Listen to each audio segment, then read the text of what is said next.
ফেসিবাদের বিরুদ্ধে লড়াই করে নাই।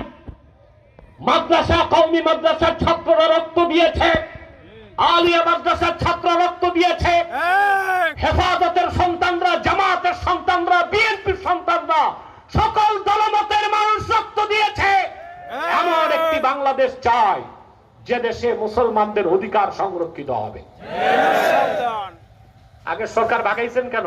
তারা ইসলাম আর মুসলমানকে আঘাত করেছিল।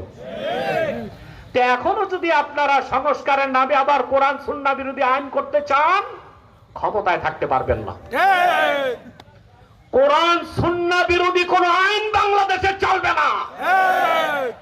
এই দরবার থেকে স্পষ্ট ঘোষণা দিচ্ছি, নারী বিষয়ক সংস্কার কমিশনে নাস্তিক পুরুষ আর মহিলা, আমেরিকার ইহুদি ধনকুব জর্জ সরোসের পয়সা খেয়ে যারা বাংলাদেশে কোরআন সুন্নাহ বিরোধী আইনকে সংস্কারের নামে চাপাই দিতে চায়, এই ধরনের আগুন নিয়ে খেলার মতো সিদ্ধান্ত বর্তমান সরকারকে পরিহার করতে হবে।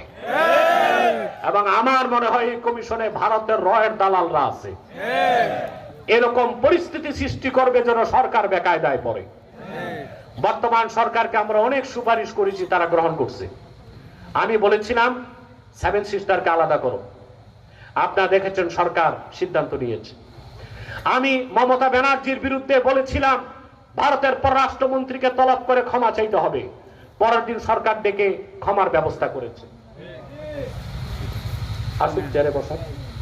তারপরে আমি বলেছিলাম ভারতের সাথে বাণিজ্যিক সম্পর্ক ছিন্ন করতে হবে, ছিন্ন হয়েছে।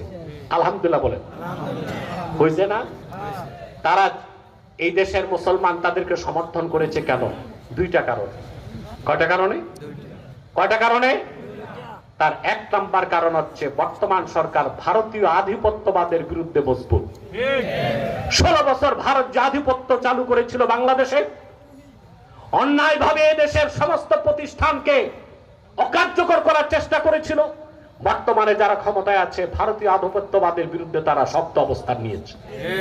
আর দুই, যারা এই দেশের মানুষকে জুলুম করেছে তাদের শাস্তির ব্যবস্থা হাতে নিয়েছে।